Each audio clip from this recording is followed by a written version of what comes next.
प्रणाम स्थिति में आना है। सर्वप्रथम प्रार्थना दोहराएंगे। योगेन चित्तस्य पदेन वाचाम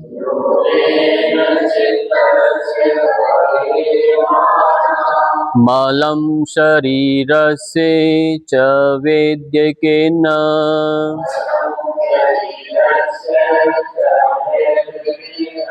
योपाकरोतं प्रवरं मुनीनां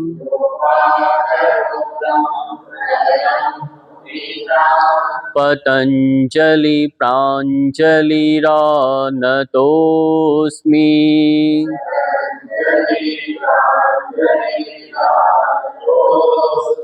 ओम शांति शांति शांति।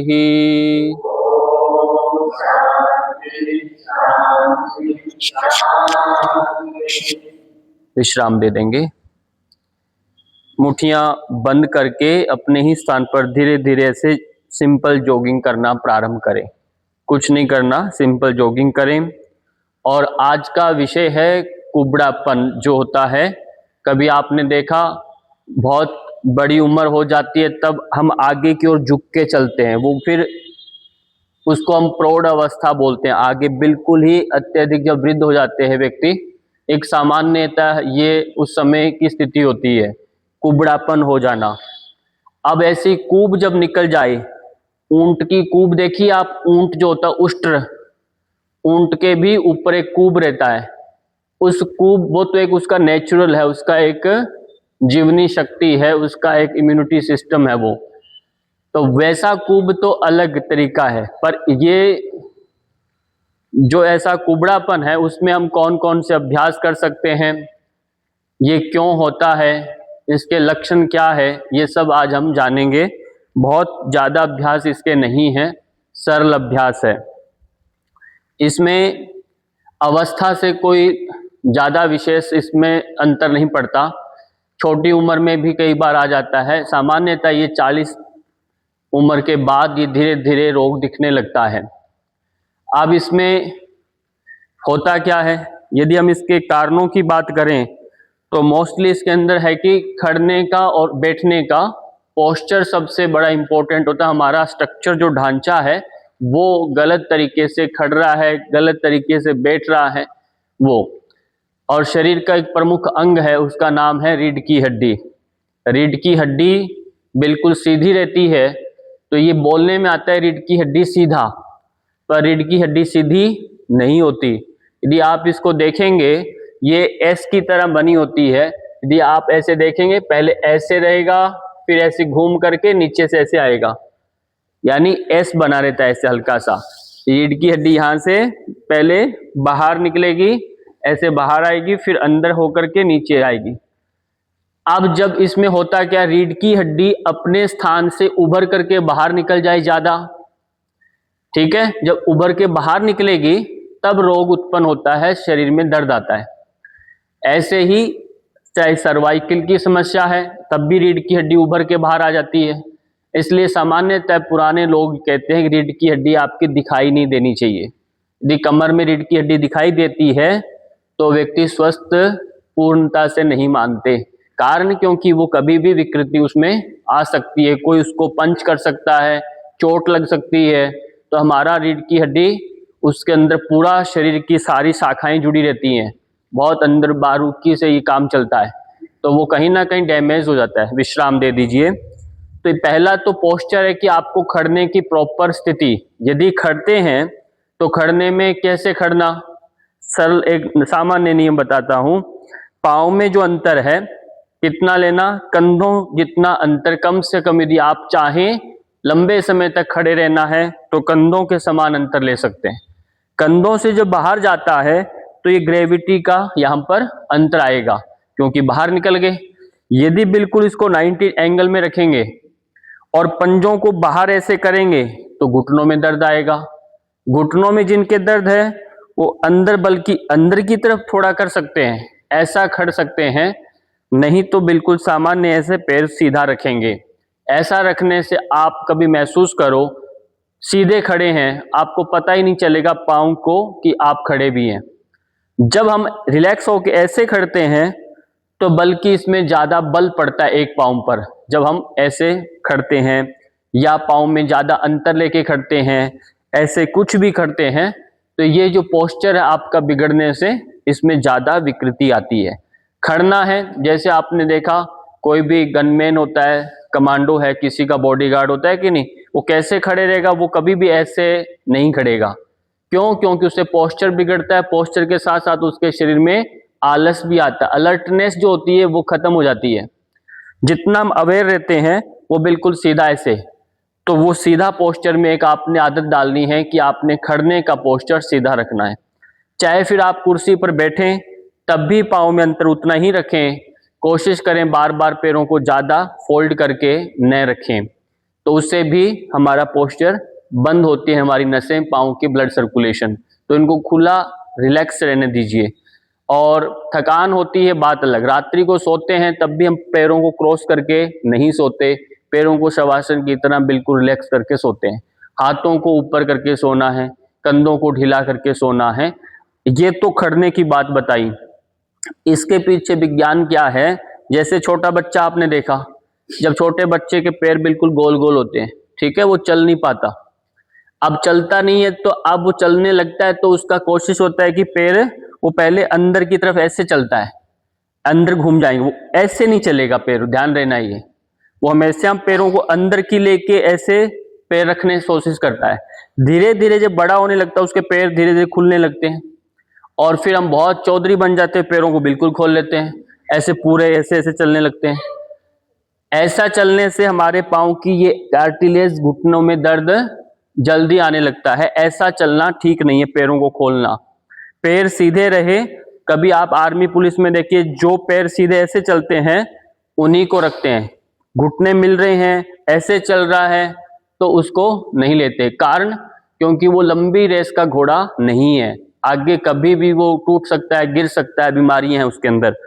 तो ये हमारा पोस्चर से हमारा शरीर बताता है कि आप कितने लंबे तक चलने वाले हैं, इसलिए पूरा पोस्चर सही रखना पहला नंबर। उठने और बैठने की तरीका आपको ठीक रखना है। दूसरा, इसके अंदर मांसपेशियां, मसल्स की प्रॉब्लम होती है। कई बार हमारे पाँव की, साथ में कंधों की, रीढ़ की, पीठ की मसल्स जो होती है वो वीक होने की वजह से शरीर क्या होता है, पिचक जाता है, स्ट्रेंथ नहीं रहती उसके अंदर। स्ट्रेंथ नहीं होने से पिचकना, तो वो भी रीढ़ की हड्डी को आ गया, ठीक। तो मसल्स को स्ट्रॉन्ग करने के लिए सबसे सरल उपाय होता है कि मालिश करना। मालिश से हमारी मसल्स अच्छी होती है, तो मालिश आपको रूटीन से करना चाहिए। और दूसरा, मसल्स को स्ट्रॉन्ग करने के लिए आसन होते हैं। रीढ़ की हड्डी को मजबूत करने के लिए, हड्डियों को मजबूत करने के लिए, हड्डियां मसल्स से पकड़ी रहती है, उनको जकड़ के रखता है हड्डियों को। मसल्स वीक, हड्डी वीक, है ना। तो वो पूरा का पूरा स्ट्रक्चर जो है मसल से हड्डी का संबंध होता है, और मसल्स आपको चलने में गति देता है। इसका काम क्या, गति देना, चलना। तो मसल्स स्ट्रॉन्ग कैसे होगी, आसन से। आसनेन भवेत् दृढ़म् का सिद्धांत है, आसन करेंगे तो मसल्स में स्ट्रेंथ आएगी, हड्डियां अपने आप मजबूत हो जाती है। क्लियर। और मसल्स से ही आपका इम्यूनिटी जुड़ा होता है, लिम्फेटिक सिस्टम जो होता है वो आपका किससे जुड़ा है, मसल से। आप मसल्स वीक होगा तो आपका जीवनी शक्ति भी कमजोर, रोग लगने लग जाएंगे, रोग प्रतिरोधक क्षमता समाप्त है। इसलिए जैसे जैसे उम्र बढ़ने लगती है मसल्स वीक होने लगती है, रोग आप पर हावी होने लगते हैं। रोग पहले भी लगते थे, पहले आपकी उम्र कम थी और आप रोग को लड़ करके निकाल देते थे।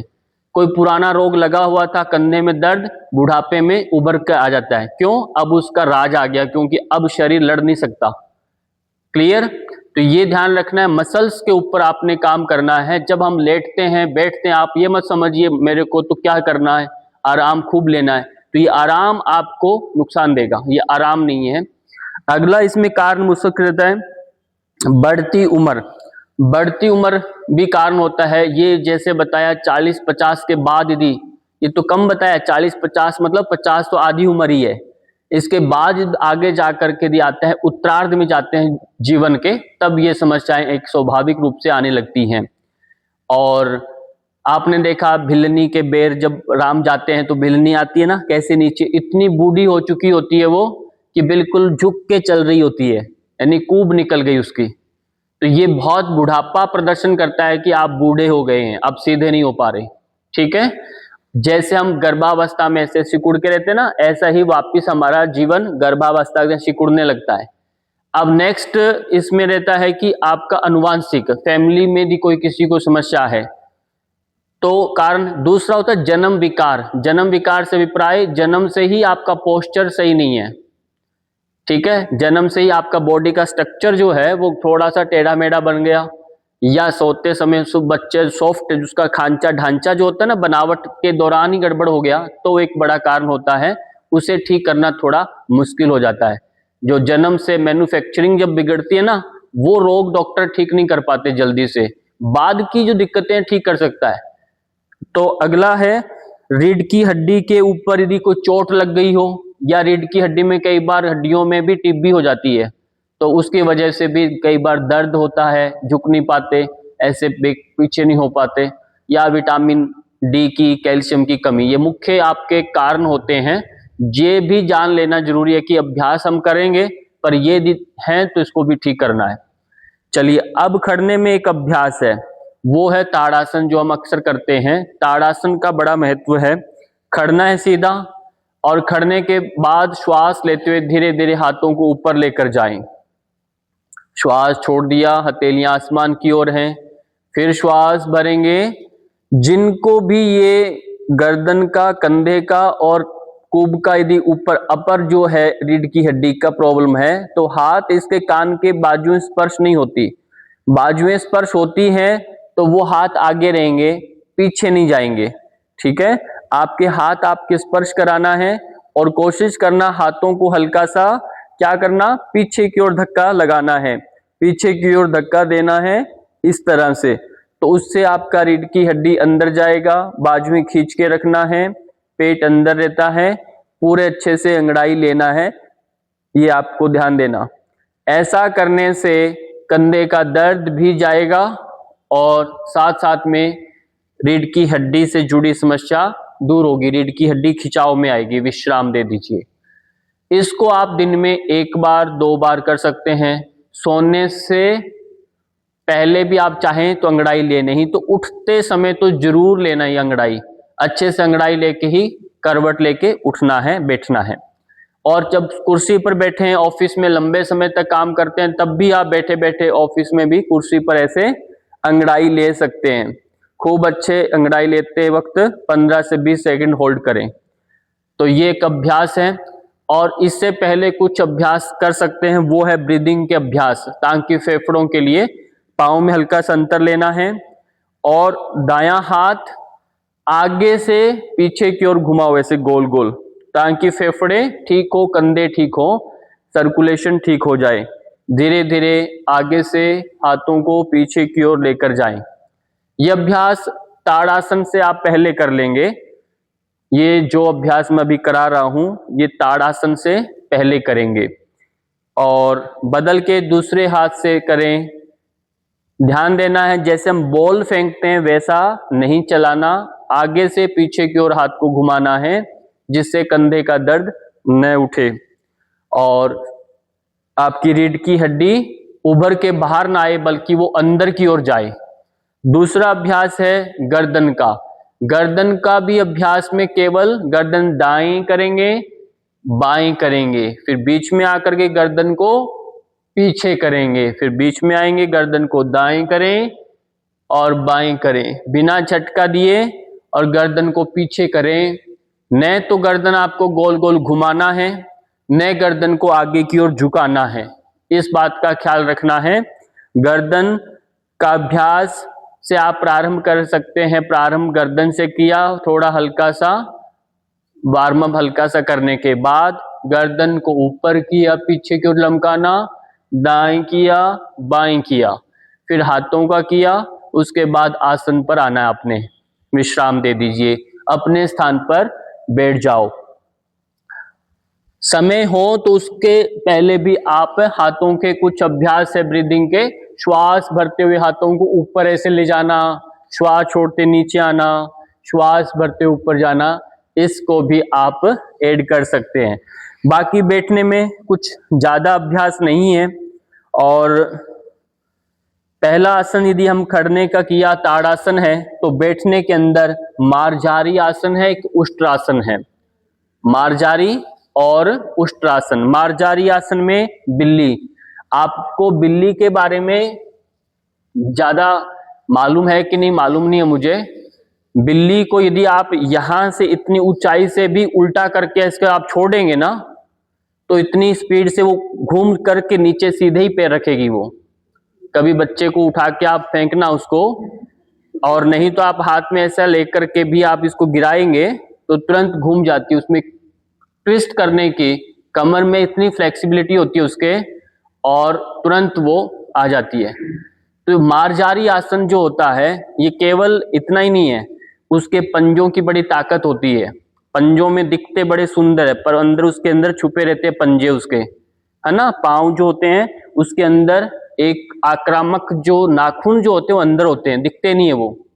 जैसे आजकल अभी लड़कियां हैं, लड़के नाखून बढ़ा के घूम रहे हैं ना, वो उनके दिखने वाले हैं, पर सच में वो काम नहीं करते। जो दिखते नहीं है उनके उनके अंदर होते हैं, पर जब जरूरत पड़ती है वो बाहर निकल आते हैं, है ना।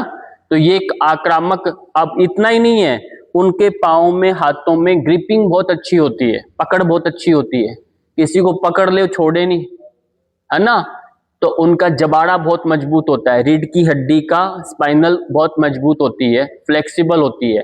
तो उसके लिए मार्जारी आसन किया जाता है, ताकि हमारी कमर में दर्द और ऊपर बैकबोन के अंदर जो अपर जो बेंडिंग में जो दिक्कत आ रही है वो नहीं हो रही, वो ठीक हो जाए। तो आपने मार्जारी आसन के लिए पाँव में हल्का सा अंतर, हाथों में अंतर सेम रखना है।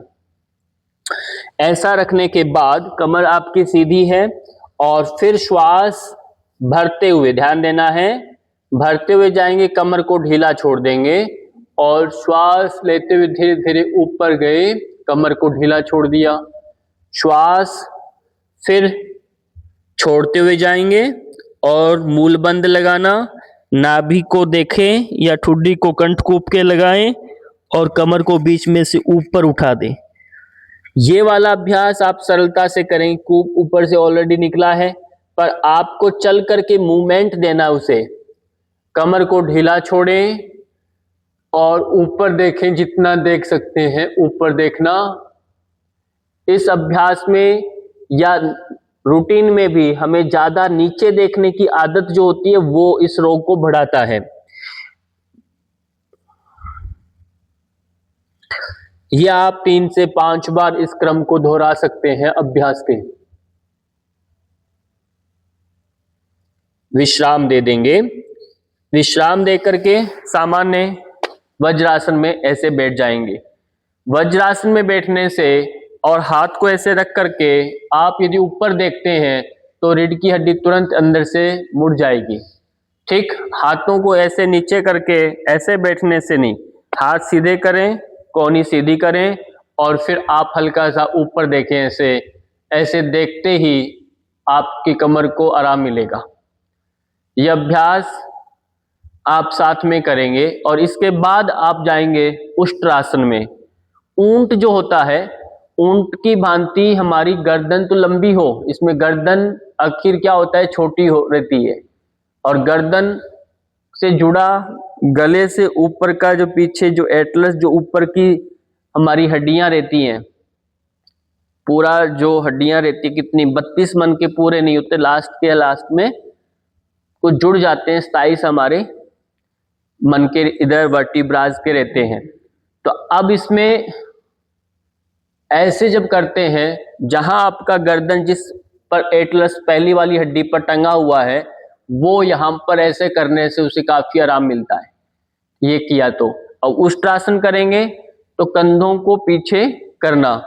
ऊंट की भांति इतना ही नहीं होता, उष्ट्रासन में हमारे कंधे भी, पांव के घुटने, थाइज भी, और गर्दन भी, और यहाँ विशुद्धि चक्र जो है वो एक्टिवेट हो जाता है। इससे विशुद्धि चक्र एक्टिवेट होने से भूख और प्यास पर नियंत्रण आने लगता है। जैसे ऊंट को प्यास नहीं लगती ना, कितना स्टोरेज रखता है, क्योंकि कूप जो पीछे वाला कनेक्शन यहाँ पर रीढ़ की ऊपर आगे का कंठ का। योग दर्शन में कहते हैं कंठ कूपे क्षुत पिपासा निवृत्ति, ये विभूति पाद में आता है। कंठ कूप में यदि ध्यान करें तो भूख प्यास पर आप नियंत्रण कर सकते हैं। तो ये कंठ कूप पर ये। और दूसरा, जब आपने देखा जब हम शीतली प्राणायाम करते हैं तो शीतली में हमारे जीभ से हम श्वास लेते हैं। अब जितना लंबा, अब उसका और कितनी लंबी गर्दन होती है किसकी, ऊंट की गर्दन कितनी लंबी है, तो श्वास जा रहा है कितनी लंबी है इसे, तो अपने आप शीतलता बढ़ती है बॉडी में, हीट नहीं करता शरीर, उसका तापमान कंट्रोल रहता है। इसलिए रेगिस्तान का जहाज के नाम से हम जब जानते हैं उसे, तो कितनी गर्मी के अंदर भी वो अपने को व्यवस्थित करके रखते हैं। पाँव में अंतर हल्का सा, पाँव के पंजों में, एड़ियों में थोड़ा सा अंतर, कमर सीधी, और चाहें तो पहले अर्ध उष्ट्रासन करेंगे, कमर पर हाथ रखा और कोहनियों को ऐसे मिलाने की कोशिश करो, जितना हो सके मिलाएं, और हल्का सा पीछे अपने आप को झुका देंगे, श्वास फिर सामान्य रखेंगे। प्रयास हमारा कोहनी को मिलाने का है, कोहनियां इकट्ठी करनी है, और जब वापिस आएंगे सीधे होंगे और श्वास सामान्य, हाथों को नॉर्मल करना। ये वो हैं जिनका हाथ हमारे एड़ियों पर नहीं लगते। एड़ियों पर यदि हाथ लगते हैं तो आप हाथों को एड़ियों पर रखेंगे और गर्दन पीछे लमका के आगे की ओर धकेलिए अपने आप को। ऐसा करना आपके लिए थोड़ा कठिन पड़ेगा, यदि बिगिनिंग है, समस्या भी बहुत कम है, तो आप कर सकते हैं और इससे काफी आराम मिलेगा।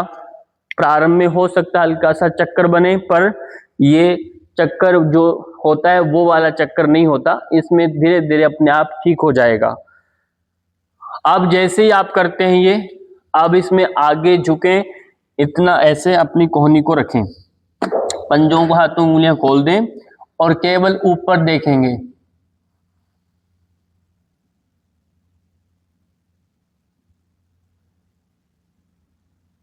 विश्राम दे देंगे। ये हो गए हमारे बैठने के दो आसन, जिसके अंदर उष्ट्रासन और मार्जारी आसन, इन्हें आपको करना है। उष्ट्रासन को तो छोड़ना ही नहीं है। फिर आपको लेट जाना है पेट के बल उल्टे। तीन आसन जो हमारे पेट के हैं, कौन कौन से? भुजंगासन, शलभासन और मकरासन। ये तीन आसन करना है, क्योंकि रीढ़ की हड्डी, कभी आपने कमर दर्द वाले को देखा है कि नहीं? कमर दर्द जब होती है तब कई बार देखा होगा, उसको लेटा देते हैं सीधे और पाँव को ईंटें वगैरह कुछ वजन बांध देते हैं उसके, है ना। पाँव आगे की तरफ हम क्या करते हैं, वजन बांध के लटका देते हैं। अब उससे होता क्या है, जब वजन बंधेगा तो ये पैर जो है ऊपर की ओर उठेंगे, दबेंगे ना। ऊपर उठने की मतलब क्या है, रीढ़ की हड्डी आपकी नीचे से दबेगी, तो रीढ़ की हड्डी पहले से बाहर आ गई थी, अब वो अंदर प्रेस हो रही है। हमारा रीढ़ की हड्डी का बाहर निकलना वो ठीक नहीं है। अब इसमें ऐसा नहीं, अब इसमें आपको सोना सीधा है नहीं, क्योंकि रीढ़ की हड्डी पहले से बाहर है। तो आपको ये वाले जो अभ्यास होते हैं ताड़ासन, ये तो किए, पर अब आपको करवट लेके पेट के बल लेटना है। तो पेट के बल लेट के तीन अभ्यास है, उन्हें करना है। उसमें से पहला अभ्यास तो है आपका मकरासन। मकरासन पहले करें या उससे पहले बाद में, क्योंकि विश्रांतिदायक आसन है मकरासन, तो आप पहले करेंगे भुजंगासन। भुजंगासन में हाथों को ऐसे दूर रखें, ठुड्डी ऐसे, ताकि कोहनी जो है आपकी दाएं वाली लाइनिंग में रहे। कोहनी जो है, आप जब ऐसे ठुड्डी रखते हैं आगे, तो कोहनी आपकी ठुड्डी की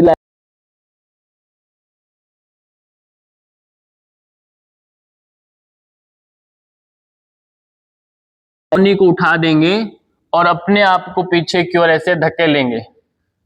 ये बिल्कुल सही मापदंड होता है, जिससे आपका कमर नहीं उठेगा, पूरा नाभि धरती पर स्पष्ट रहेगा और केवल ऊपरी हिस्सा उठेगा। फिर आप ऊपर देखें, फिर श्वास छोड़ते हुए बिना हाथ उठाए ऐसे कोहनी मोड़ करके धरती पर ऐसे रख देंगे, ठुड्डी धरती पर। फिर श्वास भरते ऊपर जाएं,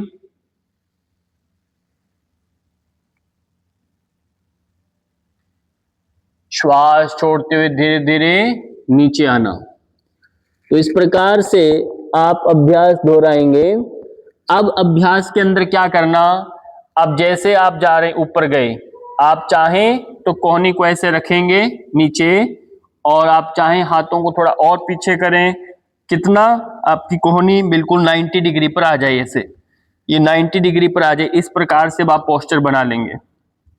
अब ऐसा बना करके आप फिर और उठे, अब आपकी कमर और पीछे चली जाएगी। कोहनियां सीधी कर दीजिए, कोहनी सीधी कर दो। अब कमर को ढीला छोड़ दें और कंधों को पीछे की ओर तानिए। ठीक है, कंधों को तानना है, अपर बेंडिंग से पीछे धकना है शरीर को, और मुख को बंद रखिए। फिर श्वास छोड़ते हुए नीचे, कोहनी धरती पर लगा दिया, आप रुक गए। फिर एक बार और दोहराएं।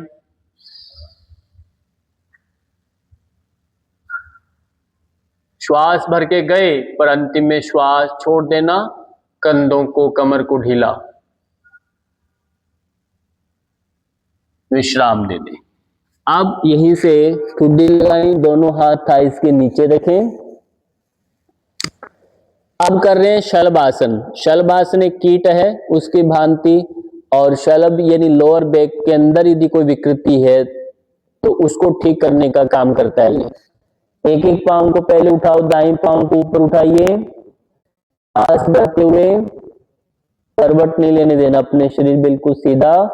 श्वास छोड़ते हुए नीचे, फिर श्वास भरते हुए दूसरे पैर को ऊपर उठाओ, सीधा सीधा, श्वास छोड़ते हुए नीचे, फिर बदल के एक साथ दोनों पैरों को उठाओ, रोक के रखें, और श्वास छोड़ते हुए नीचे।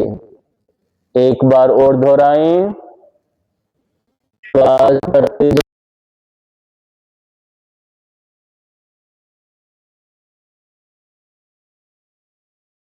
विश्राम दे देना। ऐसे क्रॉस कर दीजिए, पैरों के पंजे बाहर कर दें, मकरासन में रेस्ट करेंगे।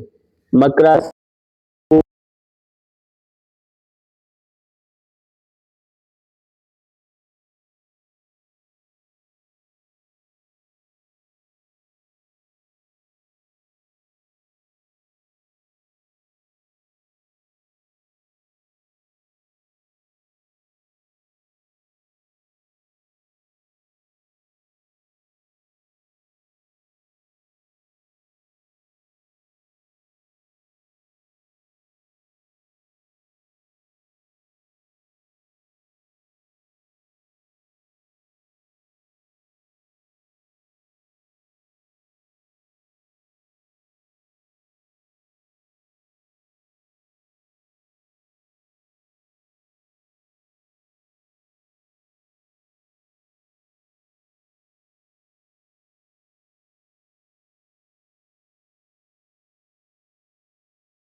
धीरे से बैठ जाएंगे।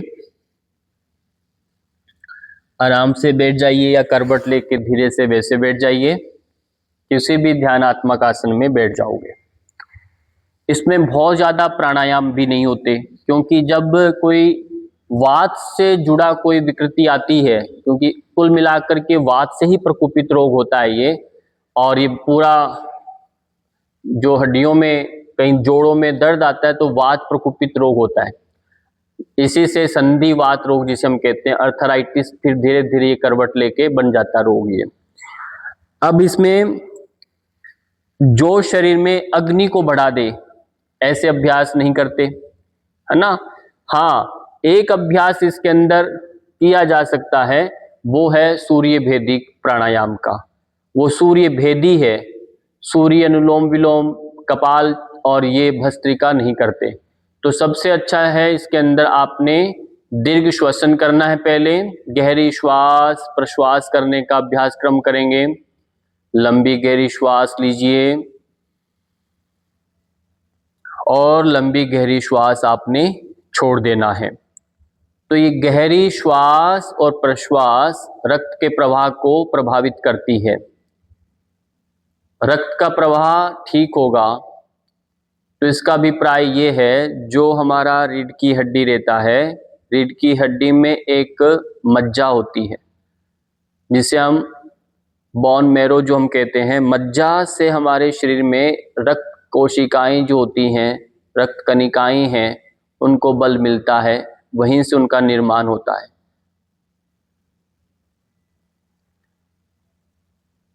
आरबीसी रेड ब्लड सेल्स जो होते हैं, तो जब वो बिल्कुल सीधे रहते हैं हम, और मेरुदंड भी ठीक है, और अंदर से स्पाइनल कॉर्ड जिसे हम सुषुम्ना नाड़ी के नाम से कहते हैं, तो वो भी सक्रिय होती है, और मज्जा जो धातु है वो भी, फ्लूइड जो है वो भी एक्टिवेट है, तो आपके अंदर प्राण का लेवल बढ़ेगा। प्राण का लेवल बढ़ेगा तो रक्त का भी स्तर अपने आप बढ़ने लगता है। ये इसके पीछे मूल कारण होता है। तो गहरी श्वास लीजिए, जिससे ऑक्सीजन का स्तर बढ़े तो रक्त का प्रवाह बढ़े। लंबी गहरी श्वास धीमी धीमी गति से छोड़ें। इस पर विशेष आपको 3 से 5 मिनट तक ध्यान देते हुए ये अभ्यास क्रम को दोहराएंगे। कंधे ढीले हैं, किसी भी ध्यानात्मक आसन में हाथों की मुद्रा ज्ञान मुद्रा है। कंधों को ढीला, कोहनियां ढीली, और केवल गर्दन सीधा, कमर सीधी। चेहरे पर प्रसन्नता, और प्रत्येक श्वास में एक सुंदर अनुभव जुड़ जाए। आपका शरीर स्वस्थ हो रहा है, प्राणवान होता जा रहा है, इस भावना से। और संपूर्ण सृष्टि में जो आरोग्यता और जो ऊर्जा है, उस ऊर्जा को आप, उस शक्ति को आप ग्रहण कर रहे हैं। ऐसे भाव से साथ आप लंबी गहरी श्वास लेंगे, और प्रश्वास से शरीर निर्मल हो रहा है, इस भाव से श्वास को छोड़ेंगे। ये एक अभ्यास है दीर्घ श्वसन का अभ्यास। दूसरा है अनुलोम विलोम प्राणायाम। ये नाड़ियों का अवरोधों को ठीक करता है। रीढ़ की हड्डी का हो चाहे ब्लड कैंसर क्यों ना हो जाए, तो अनुलोम विलोम जो होता है ये लंबा समय दी करते हैं, इसकी समय अवधि पर फर्क पड़ता है, वो बढ़ाकर करते हैं तो उनका शोधन होता है।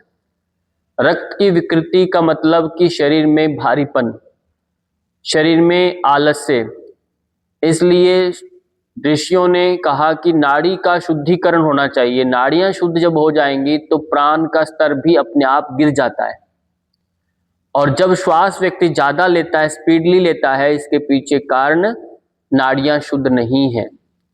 तो नाड़ियां शुद्ध रहें, और तो अपने आप श्वास अपनी इच्छा से आप रोकने लग सकते हैं। तो अभी नाड़ी शुद्धि या अनुलोम विलोम प्राणायाम के लिए दाहिने हाथ से दाईं नाक को बंद करें, और वाम नासिका से धीरे धीरे श्वास भरिए, और फिर बाईं नाक को बंद करते हुए दाईं नाक से श्वास को छोड़ दें। हाथों की स्थिति ऐसे बिल्कुल नाक के आगे नहीं रखना, जिससे प्राण का आवागमन बाधित हो रहा है, तो वो न हो। आप हाथों को ऊपर रखेंगे ऐसे सीधा, जिससे श्वास पूर्णता से अंदर जा रहा है और छोड़ देना है।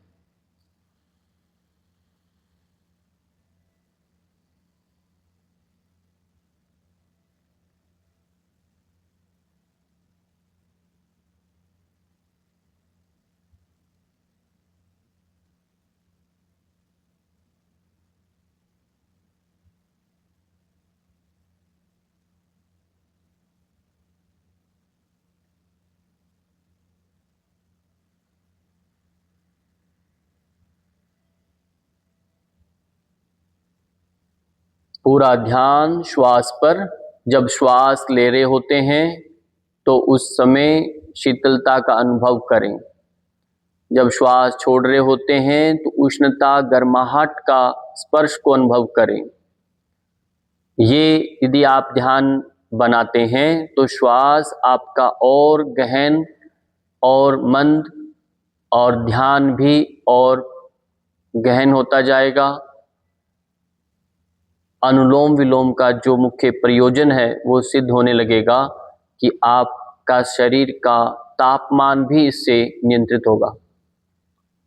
दायां और बायां स्वर, गर्म और ठंडा स्वर, ये दोनों समान प्रभाव में जब बहने लगते हैं तो चित्त भी शांत होता है। और चित्त का शांत होना 80% शारीरिक व्याधियों का शमन होना होता है। फिर कुछ मानसिक विकार बचते हैं, वो भी इससे शांत होते हैं। ये ध्यान रखना है, क्योंकि पूरा का पूरा खेल आपका चित्त का विक्षिप्त होना होता है। तो ये अनुलोम विलोम प्राणायाम मन के वेगों को, शरीर के तापमान को शांत करता है। और यहाँ से बीच में से जब दोनों नाक के प्रवाह समान हो जाते हैं तो सुषुम्ना नाड़ी जो होती है, जिसे हम मध्यस्थ संधि काल बोलते हैं, ये संधि आपका एक्टिवेट हो जाता है। और ये संधि जब एक्टिवेट होती है तो यहाँ का हाइपोथैलेमस ग्लैंड जो है, तृतीय जो नेत्र है, आज्ञा चक्र है, वो सक्रिय होता है। और जब सक्रिय होता है आज्ञा चक्र तो शरीर का तापमान उससे तुरंत प्रभावित हो जाता है। ये है तापमान नियंत्रण का कारण बनता है अनुलोम विलोम प्राणायाम। तो एनर्जी को बैलेंस देने के लिए ऋषियों ने कहा कि आप नाड़ी शुद्धि करें, अनुलोम विलोम करें। यदि शरीर में उष्णता बढ़ती है और यदि आप उसको वैसे ही छोड़ दिया, अनुलोम विलोम नहीं किया, तो आपका शरीर अनबैलेंस हो जाएगा, आपकी नींद प्रभावित हो जाएगी। और नींद बिगड़ेगी तो शरीर का तापमान बिगड़ेगा, सारे शरीर के अंग निष्क्रिय होने लगेंगे, अति उनमें उष्णता बढ़ेगी। यह आप महसूस कर सकते हैं, कभी भी ज़्यादा अति श्रम करके देखिए, नींद प्रभावित हो जाएगी। ज़्यादा धूप में ज़्यादा चल कर देखिए पैदल, तो नींद प्रभावित हो जाएगी, नींद अच्छी नहीं बनती। ज़्यादा थकान होने पर नींद नहीं आती, सामान्य अभ्यास से नींद आती है। तो नींद क्यों नहीं आई? नींद के लिए शीतलता चाहिए, उष्णता भी चाहिए और शीतलता भी चाहिए।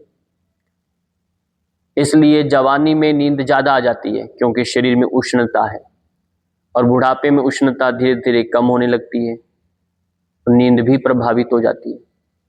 तो उष्णता भी चाहिए और शीतलता भी चाहिए, दोनों समान में बनी रहे तो नींद का प्रभाव बनता है। अगला अभ्यास एक है भ्रामरी प्राणायाम। ये अभ्यास जरूर करना है और इसके लिए षण्मुखी मुद्रा बनाएं। ऐसे बना करके 3 बार अभी कर रहे हैं, या आप कम से कम 5 मिनट अभ्यास करेंगे भ्रामरी प्राणायाम का।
धीरे धीरे विश्राम दे देंगे।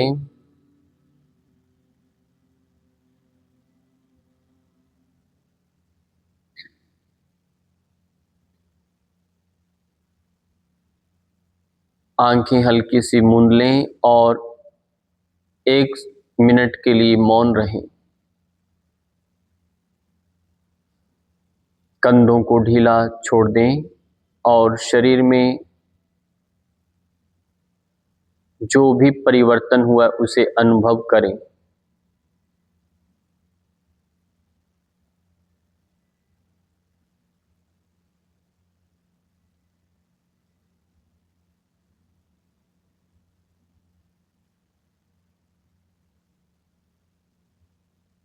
आप महसूस करेंगे कि श्वास मानो रुक ही गया हो। जब स्वयं से जुड़ते हैं तो श्वास रुक ही जाता है।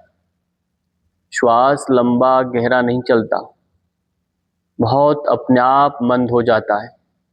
ऐसा आप महसूस कर सकते हैं। श्वास की भी आहट होती है, जैसे मानो अर्धरात्रि में घर में कोई घड़ी लगी है और घड़ी की भी सुई की आवाज आप महसूस कर सकते हैं। वो भी आपकी नींद को बाधित कर देती है। आवाज आ रही है घड़ी की सुई की, और दिन में वही सुई आपको पता ही नहीं चलता। ऐसा क्यों?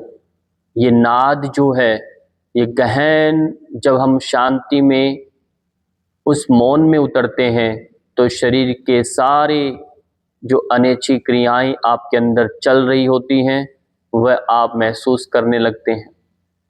ये मौन का प्रभाव होता है। ये नाद अंदर, अनंत नाद अंदर उठ रहे होते हैं, उन नाद को आप सुनने लगते हैं।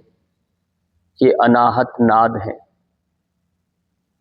और उसको सुनते हैं तो मानो आप ठहरी जाते हैं। ये नाद का श्रवण, इसका रस यदि किसी को लग जाए तो वह सामान्य बाहर की ध्वनि का, नाद की आवश्यकता नहीं उसे। बाहर के गीत उसको सुनने की उसका कोई चाहत नहीं रहता। वह अपने अंदर के उस नाद को सुनता है, और उसके लिए वह अपने आप को एक नशा सा बन जाता है, उसका रसानंद। इस रस का आनंद में वह अपने को खोता है। इसे हम नादानुसंधान कहते हैं। हठ योगियों ने इसे नादानुसंधान कहा। यही समाधि का एक माध्यम बनता है। अब यहीं से हम बाहर आ रहे हैं और कुछ इस विषय में और जानेंगे। यदि किन्हीं को कुबड़ापन है, कुबड़ापन यदि किसी को होता है और हो गया, अब आप क्या करें? अब उसको देख करके तो दुख की चर्चा तो नहीं कर सकते, है ना। अब उसका विलाप क्या करना, उसे हम ठीक करना है। और ठीक कब करना है? यदि कोई आपका जीवन का लक्ष्य है तो उसे ठीक करें। यदि लक्ष्य विहीन यदि आप जीवन जी रहे हैं तो फिर अपने आप उसको पकने दीजिए और मर जाइए। तो वो एक तरीका है। यदि लक्ष्य है तो ऋषियों ने और महर्षि पतंजलि ने कहा, यदि कोई आपको सिद्धि प्राप्त करनी है, सिद्धि का अभिप्राय यदि आपका कोई लक्ष्य है तो वो 5 तरह से प्राप्त होता है। जन्म, औषधि, मंत्र, तप, समाधि, जा सिद्धये। ये चतुर्थ पाद का पहला सूत्र है योग दर्शन का। ये सूत्र ये कहता है कि जन्म से यदि कोई विकृति है या जन्म से यदि कोई आप सिद्धि लेके पैदा होते हैं, जैसे छोटे छोटे, कई बार देखा आपने हमारे ऋषियों में, आदि शंकराचार्य को देखा आपने, कृष्ण की लीलाओं में देखा, कृष्ण जी बाल्यावस्था से अद्भुत कुछ विभूतियां लेके उत्पन्न हो गए। क्यों? वो जन्मजा सिद्धि थी उनमें, जन्म से इतना परिपूर्ण है वो। कुछ जन्म काल में यदि कोई विकृति आ गई तो उसे हम औषधियों के माध्यम से शरीर को पुष्ट करें। क्यों? क्योंकि आपको सिद्धि प्राप्त करनी है। शरीर एक माध्यम बनता है सिद्धि प्राप्त करने का। शरीर में रुकावट है तो आप दवाई लीजिए, वो बनी इसीलिए। तो अपने को पुष्ट करें आयुर्वेद से, ताकि आयुर् का ज्ञान यदि हो जाए तो उसको बढ़ा करके। और फिर मणि, मंत्र, औषधियां बताई, तप बताया, ये बहुत सारे आगे आयाम हैं। तो अभी मूल बात इतना समझिए, शरीर स्वस्थ होना जरूरी है। शरीरम आद्यम खलु धर्म साधनम, यानी शरीर ही सभी धर्मों का मूल है। तो हमें यदि कोई मन में आपका अच्छा लक्ष्य है, पिता की कोई मनोकामना है या आपने अपना कोई मनोकामना बनाई है, तो उसे ठीक करना है, शरीर को स्वस्थ बनाना है। तो उसके लिए फिर आपको ये अभ्यास जो मैं बताए इनको करना है। और कुछ मुद्राएं हैं। मुद्रा जो होती है वो प्रसन्नता, स्थिरता देने के लिए बनी है। मुद्रायाम स्थिरता, मुद्रा प्रसन्नता। मुद्ध धातु प्रसन्नता के लिए, हर्ष, मुद्ध हर्षणे। तो पहला मुद्रा तो आपने इसमें देखा है, ये ज्ञान मुद्रा है। यदि आप देखेंगे पुरानी वीडियो में सब में मैं बताता हूँ, ज्ञान मुद्रा आप लगाएंगे, इसका अभ्यास साधें। दूसरा मुद्रा होता है एक प्राण मुद्रा, जो अंतिम दोनों उंगलियों को आप ऐसे स्पर्श कराते हैं अंगूठे को, उसे हम प्राण मुद्रा कहते हैं। एक होता है अपान मुद्रा। प्राण मुद्रा से आपका जीवनी शक्ति बढ़ता है। अपान मुद्रा यानी शरीर में कोई रोग ठहराव न करें, गंदगी अंदर न बनी रहे, उसके लिए अपान मुद्रा। ये 3 मुद्राएं अभी देखा, ज्ञान मुद्रा, प्राण मुद्रा, अपान मुद्रा। एक होता है वायु मुद्रा, जिसे हम कहते हैं वात से प्रकोपित कोई रोग लग रहा है, अंदर लोकेट हो जाती हवा, तो उससे वो बाहर कैसे निकले, स्मूथ कैसे हो, वो उसके लिए वायु मुद्रा, जो फर्स्ट इंडेक्स जो है इसको आप ऐसे स्पर्श कर लेंगे, ये है वायु मुद्रा। ठीक, ये मुद्राएं। एक मुद्रा है ब्रह्म मुद्रा, जो आपको करनी है। ब्रह्म मुद्रा में अंगूठे को अंदर कर लेंगे, मुट्ठी बंद कर लेंगे, और अंगूठे वाला भाग जो है वो नाभि के ऐसे पास में रख लेंगे, और इस प्रकार से अब ब्रह्मा जी के जो बताया कि गर्दन, उनके सिर जो है चारों दिशाओं में से देखते हैं ना, तो आपने गर्दन को धीरे धीरे दाएं देखना, धीरे धीरे बाएं देखना, और बीच में आकर के धीरे धीरे पीछे की ओर ऐसे झुकाना, आगे नहीं झुकाना, दाएं, बीच में, बाएं, बीच में और पीछे, ये ब्रह्म मुद्रा में काउंट करना। आपने ब्रह्मा जी की तरह धीरे धीरे गर्दन को दाएं बाएं ये सब इसका करना, पर आगे और रोटेशन नहीं देना, इतना ध्यान रखना। और हाथ में कोई स्थिति को भी केवल ब्रह्म मुद्रा बोलते हैं, यदि गर्दन नहीं भी लाएं तब भी ब्रह्म मुद्रा। क्यों? नाभि ब्रह्मा से, यहीं से हमारा सृष्टि सृजन होता है। अब एक मैंने पहले भी कहा, एक होता है सूर्य भेदी वाला, तो उस चैप्टर को भी ध्यान दे देना है। सूर्य भेदी प्राणायाम कर सकते हैं, उसमें राइट नोस्ट्रिल से श्वास लिया है तो बाएं से छोड़ देना है, राइट से लिया है बाएं से छोड़ना, पर ध्यान देना है हाई बीपी यदि किसी को है वो इसको नहीं करेंगे। बाकी सूर्य भेदी भी आप जोड़ सकते हैं, वात नाशक होता है ये भी। और शरीर में यदि कृमि है, कीड़े बन गए, किसी बच्चों के बार होता है कीड़े बन रहे हैं पेट में, तो क्या करें, तो ये सूर्य भेदी प्राणायाम उन बच्चों को करवा सकते हैं, क्योंकि अजीर्णता से कीड़े बन जाते हैं। अब गंदगी पड़ी रहेगी तो क्या बनेगी, कीड़े बनेंगे। तो पाचन कमजोर है कुल मिलाकर के, तो पाचन प्रबल हो जाए, तो इसलिए सूर्य भेदी प्राणायाम करना है। तो प्रत्येक बात को आप वैज्ञानिकता से यदि सोचेंगे तो आपको जितने अभ्यास मैंने बताए ये अपने आप में अद्भुत है, इनका खूब परिणाम है, और अच्छा आप तुरंत धीरे धीरे कुछ ही महीनों में आपका इम्प्रूवमेंट नजर आने लग जाएगा। पर आपको सतत अभ्यास करना पड़ेगा, मालिश करवाना पड़ेगा रीढ़ की हड्डी के लिए। दाएं बाएं रीढ़ की हड्डी के ऊपर रगड़ना नहीं है, दाएं बाएं रीढ़ की हड्डी के मालिश करना है। तो ये पुराना हो तो इस प्रकार से आप थोड़ा करेंगे। रीढ़ की हड्डी पर पैर नहीं रखना, दबाना तेजी से, ऐसा नहीं होता। ठीक है, आजकल चलते हैं ऐसे रगड़ने वाले, वो सब, उनसे थोड़ा बचना है। हल्की हल्की सॉफ्ट अपने हाथों से मसाज होती है तो वो आप ले सकते हैं। कुछ इसमें सावधानियां हैं, जिसमें भारी सामान आपको वजन वगैरह नहीं उठाना। कोई कहे कि आपकी कमर की प्रॉब्लम, आपने जिम ज्वाइन कर लिया तो वो वेट लिफ्टिंग कर रहे हैं, वो और मसल्स को खराब कर देते हैं। मसल्स नहीं, रीढ़ की हड्डी, जोड़ों को, उन ज्वाइंट्स को प्रभावित कर देते हैं। तो वजन नहीं उठाना, तो उससे और हड्डी पिचकती है। आगे झुकने वाले मुड़कर के ऐसे बैठने की आदत को ठीक करना है। कोशिश करें सीधे बैठें और सीधे खड़े हों, इस आदत को आपको लेकर आना है।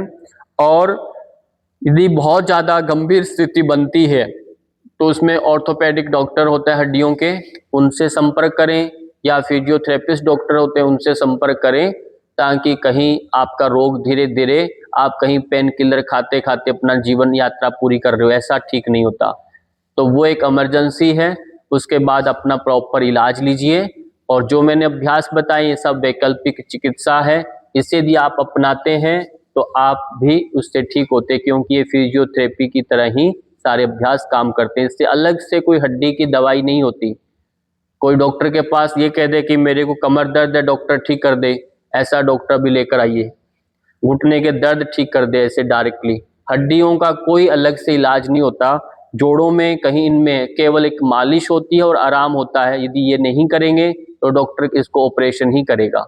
मस्कुलर में भी प्रॉब्लम आ गई है, मसल्स में कोई है, तो उससे हम पेन किलर खा के मसल्स को थोड़ा ठीक करके अपने को लगता है कि मेरे कमर दर्द, वो कमर दर्द नहीं था, वो मस्कुलर पेन था। तो वहां हड्डी से जुड़ा रोग ठीक नहीं होता।